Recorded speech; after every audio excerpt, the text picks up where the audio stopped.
Professor Quarks's Brightscale adjusted his ceremonial academic robe, taking special care to ensure all 6 of his arms were properly positioned through the sleeves.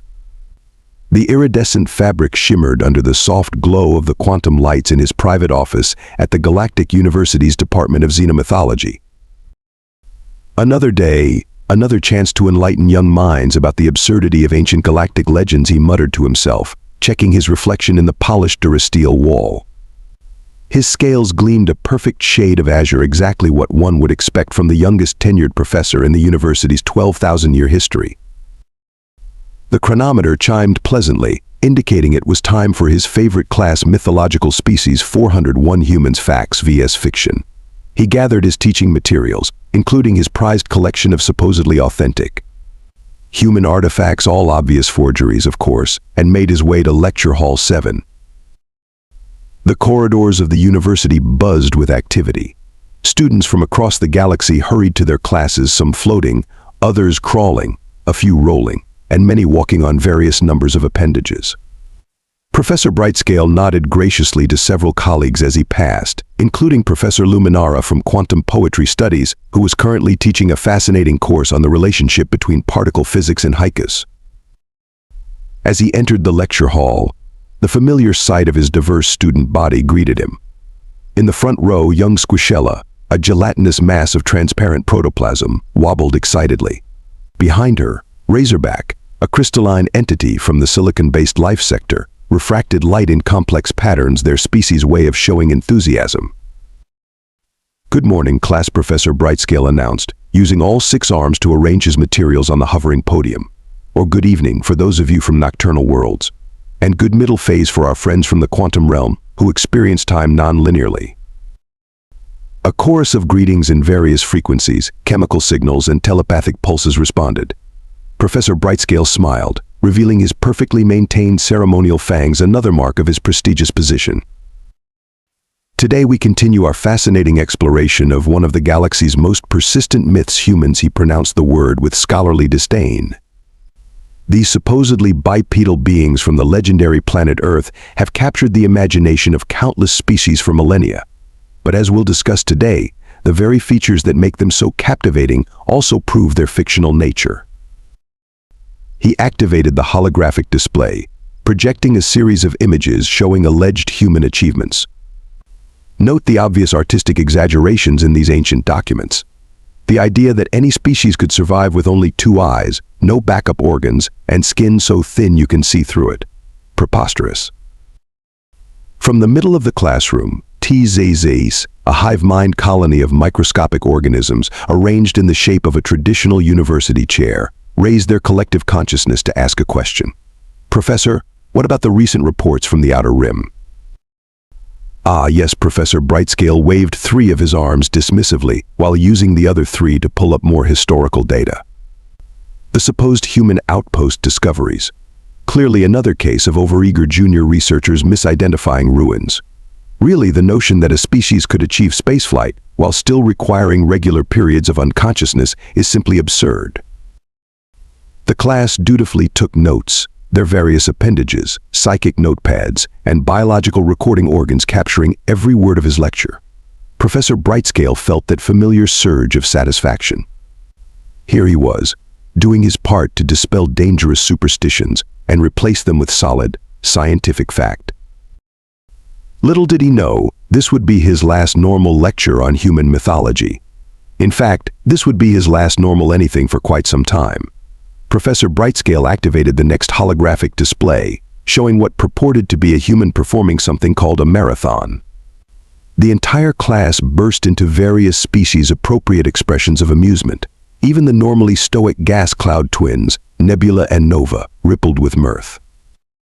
Yes, quite ridiculous indeed," Professor Brightscale chuckled, his scales shifting to a lighter shade of blue with amusement. "The ancient texts claim that humans would regularly run approximately 42 kilometers for entertainment." He paused for dramatic effect, without even being chased by predators. Squishella raised a pseudopod. "But Professor, wouldn't their exoskeletons crack under such stress?" An excellent observation. And that brings us to perhaps the most outlandish claim of all: humans allegedly had no exoskeleton. The myths described them as having an endoskeleton covered only by a thin layer of cells they called skin. The entire class collectively expressed their disbelief through a cacophony of squeaks, bubbles, light pulses, and telepathic gasps. Furthermore, the professor continued, thoroughly enjoying himself, they supposedly had no backup organs, just one heart, one set of lungs, and get this, only 2 eyes. Surely that's a translation error, chirped Razorback, their crystalline form vibrating with skepticism. Even the most primitive species have at least 6 eyes. One would think so, Professor Brightscale agreed, pulling up another hologram. But all alleged human artifacts show the same bizarre configuration. 2 forward-facing eyes, 2 pathetically small audio sensors they called ears, and a single breathing apparatus they termed a nose. TZ's hive mind buzzed with confusion. How did they detect predators approaching from behind? They didn't. According to the myths, they had to physically turn their entire bodies around. Can you imagine? A supposedly spacefaring species that couldn't even see in 360 degrees. The class frantically recorded these absurdities.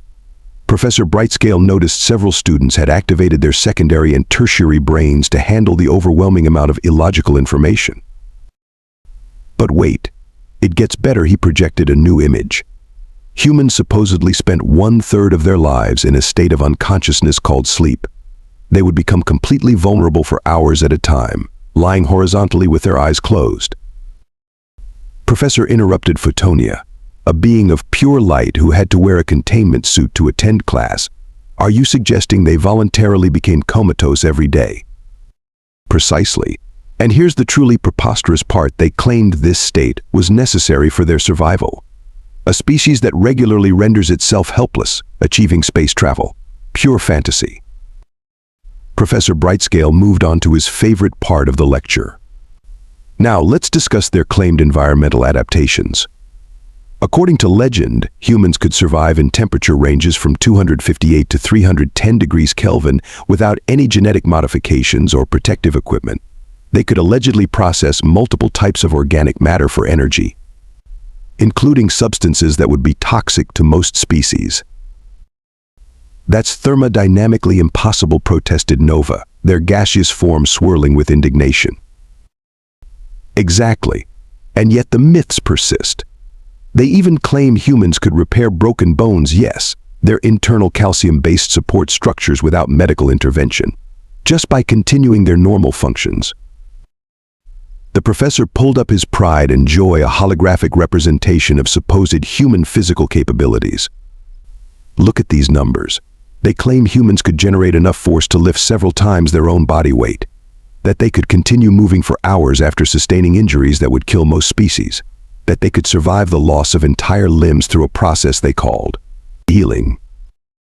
Squishella had turned an alarming shade of green. Professor, I feel nauseous just thinking about such biological impossibilities. A perfectly reasonable reaction. The very concept violates at least 7 fundamental laws of xenobiology, and we haven't even touched on their most outrageous claimed ability, their supposed capacity for ingesting nearly any organic compound and somehow surviving the experience. The class was so engaged that nobody noticed the unusual commotion in the hallway outside. Nobody paid attention to the increasingly urgent messages popping up on the university's communication system.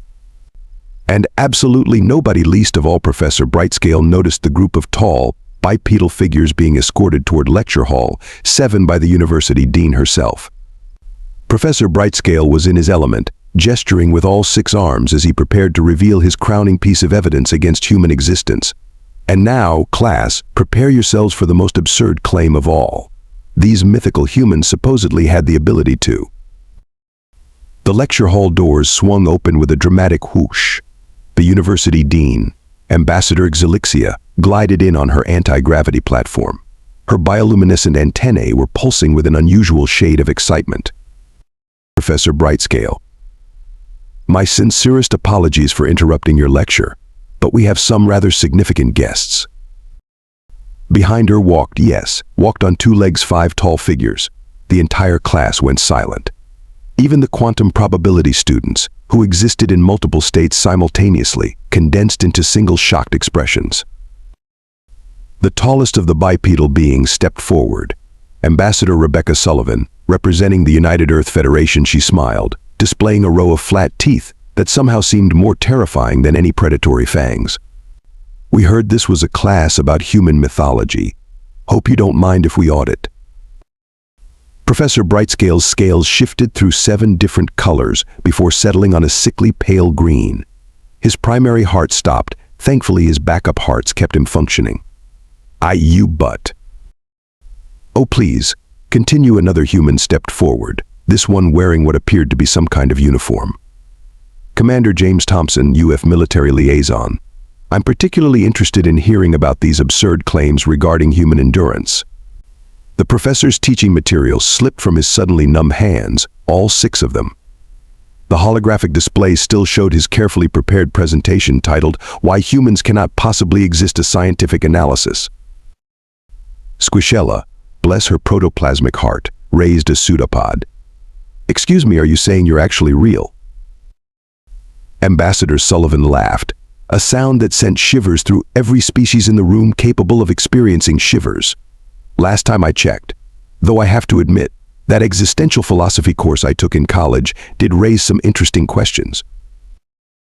But Professor Brightscale finally found his voice, even if it was several octaves higher than usual. The environmental adaptations, the lack of backup organs, the need for sleep, it's all scientifically impossible. Commander Thompson grinned and pulled out a small object from his pocket. Several students recoiled in terror as he bit into it with an audible crunch. Anyone want some of my apple?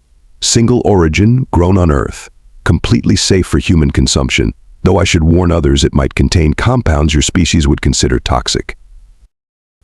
The third human, a woman who introduced herself as Dr. Sarah Blackwood, approached the holographic display. Oh, this is fascinating. You've actually underestimated our lifting capabilities by about 20%. Would you like me to update your data? Professor Brightscale watched in horror as she casually began correcting his life's work. His third backup heart was starting to flutter dangerously. And this section about our healing abilities, the fourth human, Medical Officer Patricia Martinez, pointed out. It's quite accurate that we can survive the loss of limbs, but you've missed some interesting details about our cellular regeneration capabilities.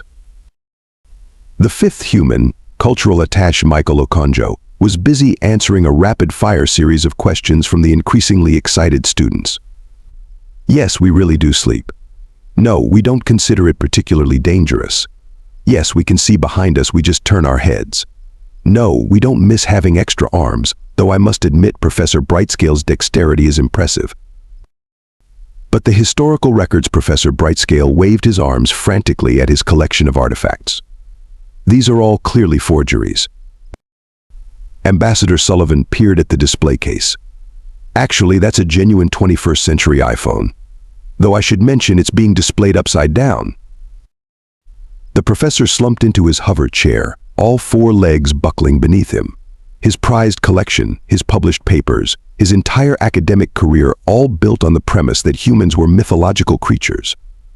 And now here they were, casually eating apples and correcting his research notes. That reminds me, Commander Thompson said, finishing his apple and casually tossing the core into a recycling unit 20 meters away without looking. We're here to discuss Earth joining the Galactic University Exchange Program. Would anyone be interested in studying on Earth? The classroom erupted into chaos. Students began shouting questions all at once. Is it true humans drink dihydrogen monoxide to survive? Can you really repair broken bones just by waiting? Do you actually continue moving after injury just by ignoring pain? What's sleep like? Why only 2 eyes? How do you survive with such thin skin? Ambassador Sullivan raised her hands for quiet, and to the professor's further shock, the class actually fell silent. We'll be happy to answer all your questions. In fact, she turned to Dean Exelixia with another one of those terrifying smiles. Perhaps we could arrange some practical demonstrations. Professor Brightscale's fourth and final backup heart gave an ominous lurch. Practical demonstrations? He looked at his carefully crafted syllabus, then at the 5 impossible beings standing in his classroom, then back at his syllabus. I suppose he said weakly. This means I'll need to update the course title from Mythological Species 401 to something else. Don't worry, Professor Dr. Blackwood said cheerfully. Think of all the exciting new research opportunities. By the way, we brought some videos of human extreme sports. Would you like to see them now, or should we wait until you've recovered from your current shock? The professor's last backup heart made its decision for him as he gracefully passed out, his scales cycling through the entire visible spectrum before settling on a profound and deeply embarrassed purple. Professor Brightscale regained consciousness to find himself propped up in his hover chair, surrounded by concerned faces, both alien and the impossibly real human ones. Dr. Martinez was checking his vital signs with a curious handheld device. Fascinating cardiovascular system, she remarked. All 5 hearts appear to be functioning normally now, though I must say, having backup organs does seem rather practical. Perhaps we humans are the weird ones for getting by with just one of everything. The professor blinked all 4 pairs of eyes. Please tell me I was hallucinating. Afraid not, Commander Thompson grinned. But since you're awake, how about those practical demonstrations we mentioned? The entire class had relocated to the university's massive Xenobiology gymnasium. Dean Zelixia had enthusiastically approved the impromptu field trip, much to Professor Brightscale's mounting distress. First up, Ambassador Sullivan announced, "Let's address the endurance claim she had changed into something called workout clothes, which seemed terrifyingly flimsy to the watching aliens." The ambassador stepped onto a treadmill designed for testing various species' movement capabilities. "Standard Earth gravity, please." "But that's nearly twice the universal standard," Professor Brightscale protested. Sullivan started jogging, then running, then sprinting. 10 minutes passed, 20, 30. She wasn't even breathing particularly hard. "This is actually my normal morning routine," she explained while running, "though usually I prefer running outdoors. Anyone want to join me?" Several brave students tried. Most lasted less than a minute before retreating, thoroughly impressed and mildly traumatized. "Now, about that strength demonstration," Commander Thompson said, approaching the weightlifting area. The entire class watched in horror as he began lifting weights that were clearly labeled for high-gravity species. "Notice how humans can temporarily exceed their normal strength limits in emergency situations," Dr. Blackwood explained, recording data. "The process releases chemicals called adrenaline and noradrenaline, allowing for rather remarkable feats." But the strain on their endoskeleton," Professor Brightscale sputtered. "Oh right, the Bones medical officer Martinez pulled up some medical scans. See these hairline fractures? Watch what happens over just a few weeks." The scans showed bones knitting themselves back together. Several students had to activate their emergency stabilization protocols to avoid fainting. And now cultural attaché Okonjo announced the eating demonstration.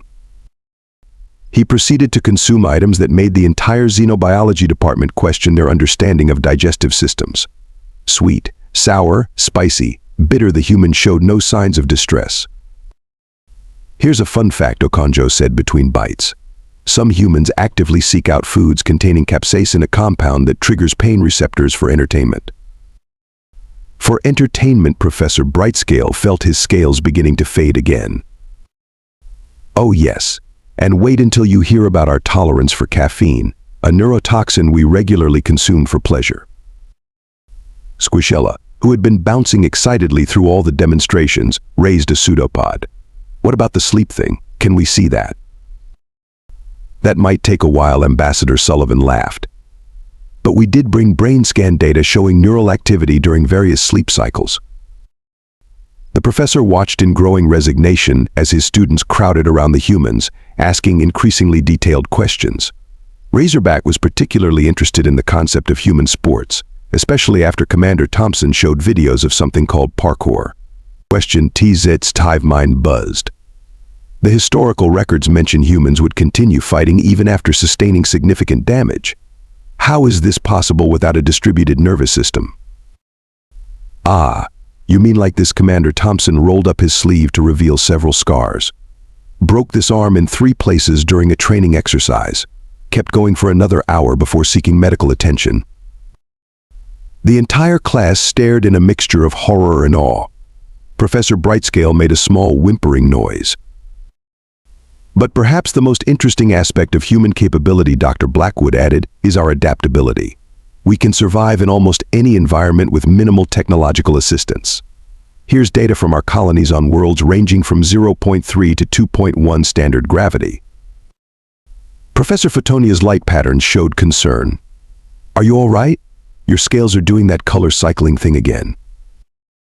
Professor Brightscale realized he had been sitting in stunned silence for several minutes.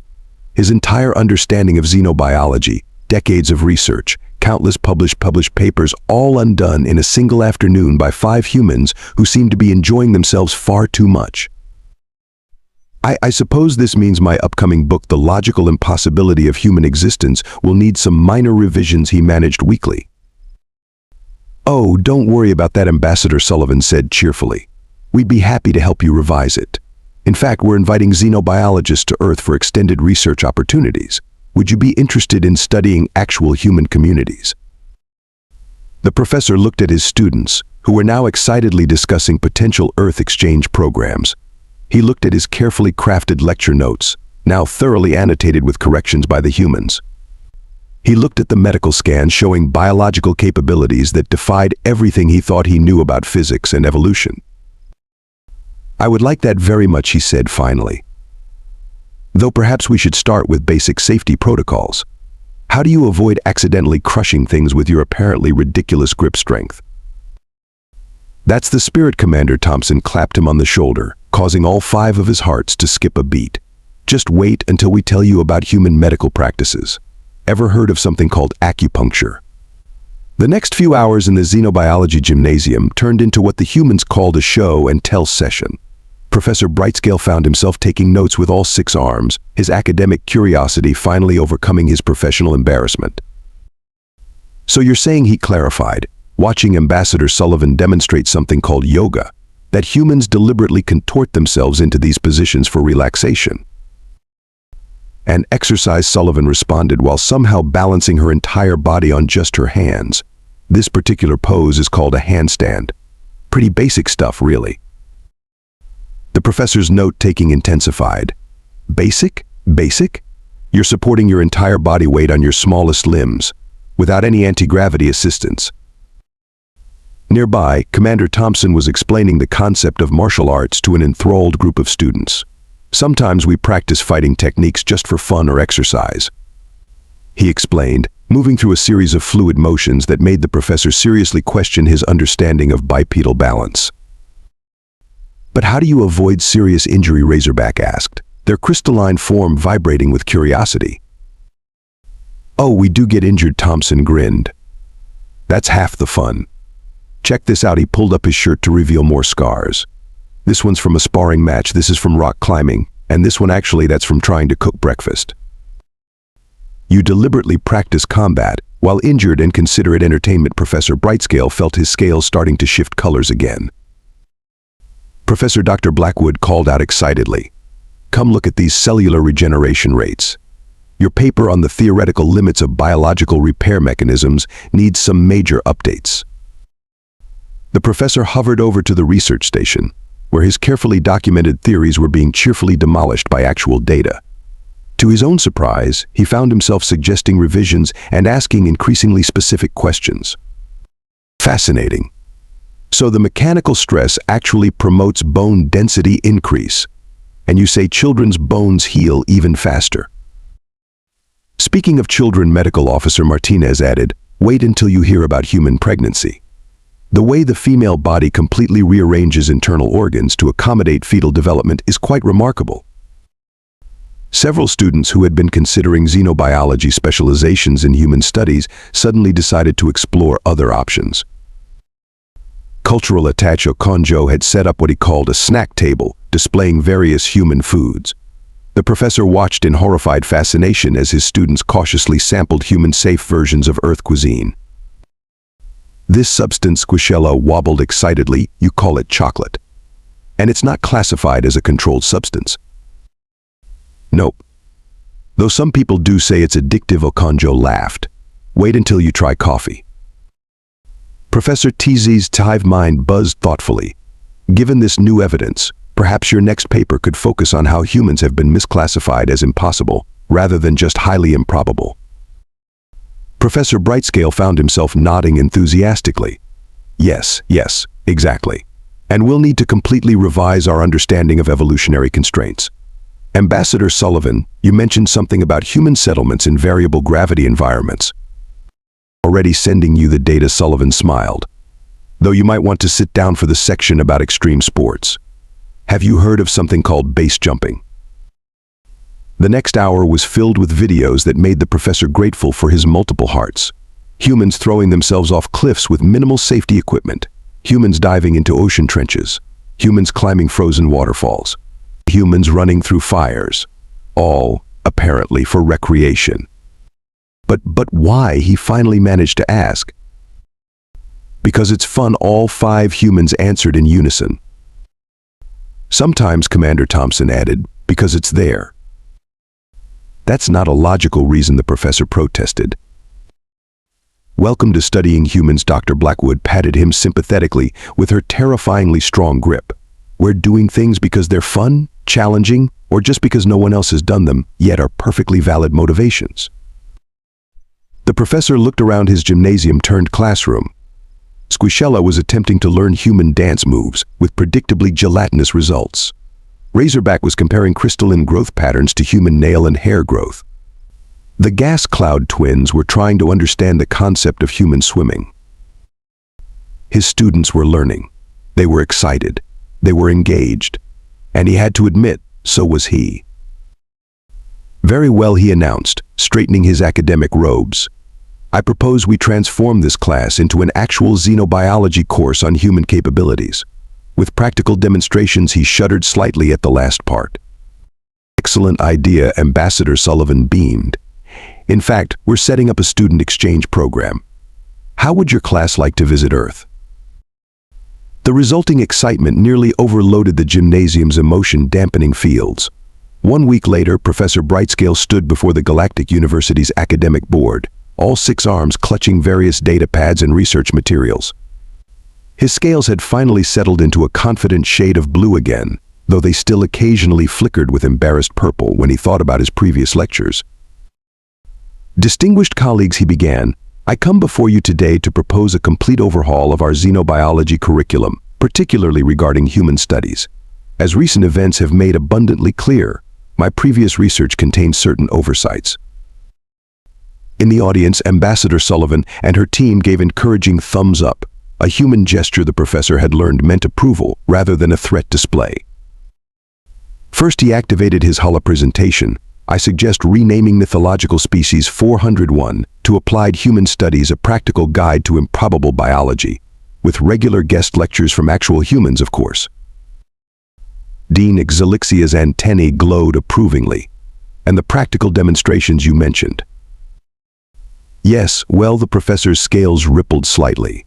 Commander Thompson has offered to show our advanced students something called parkour, though I insist we triple the padding in the gymnasium first, and perhaps install some additional gravity dampeners. I've also reviewed Professor Brightscale's revised research papers, Dr. Blackwood added, standing up. His new theory on how humans violate the laws of biology just enough to be interesting, but not enough to break reality completely, is quite innovative. The professor brought up his next slide. Furthermore, I propose a new classification system for human capabilities. Instead of dismissing them as impossible, we should perhaps categorize them as improbably probable. Speaking of probabilities, interrupted a quantum physics professor. How do you explain their apparent ability to succeed despite astronomical odds? Ah, yes, the humans call that determination. Or sometimes spite. I'm still researching the distinction. The board members murmured among themselves, occasionally glancing at the 5 humans who had turned the university's understanding of biology upside down in just a week. There's also the matter of my previous publications, the professor continued. I've prepared comprehensive corrections for my books, The Logical Impossibility of Human Existence, Myths and Legends Why Humans Can't Be Real, and Bipedal Paradox, A Scientific Refutation of Human Biology. The new editions, Ambassador Sullivan added cheerfully, will include actual human medical data. though we suggest adding a warning label to the chapter about our healing capabilities. We've had 3 faculty members faint already. Professor Brightscale nodded enthusiastically. Yes, and wait until you see the data on human children. Did you know they regularly survive falls that would incapacitate adults of most species? And they do this while their bones are still developing. Perhaps we should save that for the advanced courses, Dean Xelixia suggested gently, noting several board members looking distinctly queasy. Of course. Though we should definitely include the section about human pack bonding behaviors. Did you know they adopt other species as family members? They call them pets. We have an entire research team trying to understand how they form emotional attachments to non-sentient creatures. Commander Thompson raised his hand. Don't forget to mention the space program. Particularly the early years when we basically strapped ourselves to controlled explosions because we really wanted to see what was up there. Several board members required immediate medical attention. Which brings me to my final point, the professor said, his scales now glowing with genuine excitement. I propose we establish a permanent human studies department with real humans. Think of the research possibilities, the things we could learn, the papers we could publish. As long as you remember to verify your facts this time, Ambassador Sullivan teased. Yes, of course, the professor waved all 6 arms dismissively. Though in my defense, the truth about humans is far more improbable than anything I could have theorized. Did you know they drink dihydrogen monoxide for fun? And sometimes they add bubbles to it. The academic board's deliberation was interrupted by excited shouting from outside. Through the windows, they could see a group of students attempting to learn human dancing in the courtyard. Squishella had actually managed a fairly decent moonwalk, though the concept of up and down was still a bit fuzzy for a gelatinous being. Very well, Dean Xelixia announced. Proposal accepted. Though please ensure all human demonstrations include appropriate safety measures.